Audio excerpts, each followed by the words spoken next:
മേമുണ്ടമഠം നാഗക്ഷേത്രത്തിലെ കുംഭമാസത്തിലെ ആയില്യാഘോഷം 23 മുതൽ മാർച്ച് 1 വരെ നടത്തപ്പെടുമെന്ന് ഭാരവാഹികൾ വാർത്താ സമ്മേളനത്തിൽ അറിയിച്ചു. ഇത്രയും നല്ല വെളിച്ചെണ്ണ ഇപ്പോൾ നിങ്ങൾക്ക് വിപണിയിൽ ലഭിക്കുകയില്ല. സർവീസ് സഹകരണ ബാങ്ക് സംരംഭം. മേമുണ്ടമഠം ഈ വർഷത്തെ ആയില്യാഘോഷം 23 മുതൽ മാർച്ച് 1 വരെ വിപുല പരിപാടി നടത്തപ്പെടുകയാണ്. ഈ ക്ഷേത്രത്തിന് വളരെ അപൂർവം ക്ഷേത്രങ്ങളിലൊന്നാണ് ഈ നാഗക്ഷേത്രം. കേരളത്തിന് പുറത്തും അകത്തും ഒരുപാട് ഭക്തജനങ്ങൾ ഈ അവസരത്തിൽ അവിടെ എത്തിപ്പെടാറുണ്ട്. ഞങ്ങൾ ഈ വർഷത്തെ 23-ന് ജനാർദ്ദനൻ പുതുശ്ശേരിയും സംഘവും അവതരിപ്പിക്കുന്ന നാടൻ പാട്ടാണ് ആദ്യ പരിപാടി. പിന്നെ നൃത്തസന്ധ്യ. 2-ാം ദിവസം പ്രശസ്ത സാഹിത്യകാരൻ ടി പത്മനാഭൻ്റെ പ്രകാശം പരത്തുന്ന പെൺകുട്ടി എന്ന നാടകാവിഷ്കാരം മനോജ് നാരായണൻ സംവിധാനം ചെയ്തത്. തുടർന്ന് കോൽക്കളിയും മഹേഷ് കുമാറും സംഘവും കോൽക്കളി. ഫെബ്രുവരി 25-ന് സോപാന സംഗീതം സുനിൽ വടകരയും മേള കലാരത്നം സന്തോഷ് കൈലാസും അവതരിപ്പിക്കുന്ന സോപാന സംഗീതം.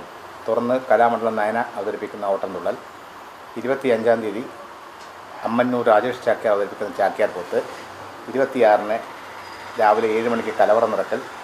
വൈകിട്ട് 6 മണിക്ക് പ്രദേശവാസികൾ അവതരിപ്പിക്കുന്ന ഗ്രാമോത്സവം. ഫെബ്രുവരി 28-ന് വൈകുന്നേരം 8 മണിക്ക് സുധീർ മുല്ലൂക്കരയും സംഘവും അവതരിപ്പിക്കുന്ന നാഗപ്പാട്ട്. മാർച്ച് 1-ന് രാവിലെ 10 മണിക്ക് ആത്മീയ പ്രഭാഷണം രാധാദേവി ദേവരാജൻ. രാവിലെ 11 മണിക്ക് ഭക്തിഗാനമേള ശ്രീ മഹാലക്ഷ്മി ഭജന സമിതി. ഉച്ചയ്ക്ക് 12 മണിക്ക് അന്നദാനം. വൈകുന്നേരം 6 മണിക്ക് മഹാസപ്തപതി. വൈകിട്ട് 7:30-ന് സാംസ്കാരിക സമിതി രമേശ് കാവ് ഉദ്ഘാടനം ചെയ്യുന്നു. രാത്രി 8 മണിക്ക് കണ്ണൂർ പിലാത്തറ ലാസി അവതരിപ്പിക്കുന്ന ബാലി എന്ന നൃത്താവിഷ്കാരം. ഇത്രയും പരിപാടികളാണ് ഈ ആഘോഷത്തിൽ ഞങ്ങൾ ഉൾപ്പെടുത്തിയിട്ടുള്ളത്. വളരെ ജനത്തിരക്കേറിയ ഒരു ഉത്സവം തന്നെയാണ്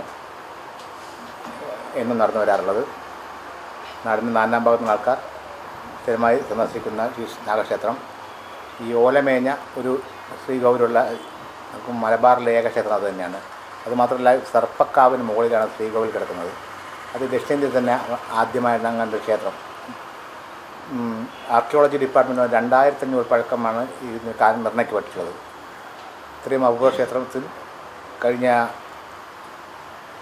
ടൂറിസം മിനിസ്റ്റർക്ക് ഞങ്ങൾ ആത്മീയ ടൂറിസത്തിൻ്റെ ഒരു നിവേദനം കൊടുക്കുകയും ചെയ്തിട്ടുണ്ട്. ഈ വർഷത്തെ ഞങ്ങൾ ഹരിത പ്രോട്ടോകോൾ ഉപയോഗിച്ചാണ് പരിപാടികൾ മുഴുവൻ നടത്തുന്നത്. വലിയ സന്തോഷങ്ങൾക്കിടയിൽ നഷ്ടപ്പെട്ടു പോകുന്ന ചില ചെറിയ ഇഷ്ടങ്ങളുണ്ട്. ബാല്യത്തിൽ എപ്പോഴോ എന്നോടൊപ്പം നടന്ന് എനിക്കൊപ്പം വളർന്ന ചില ഇഷ്ടങ്ങൾ. ആ ഇഷ്ടങ്ങൾ സ്വന്തമാക്കാൻ എന്നോടൊപ്പം എന്നും ഉണ്ടായിരുന്ന എന്റെ ഫാമിലി.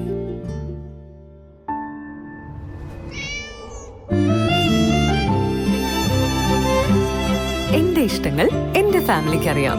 Family wedding centre.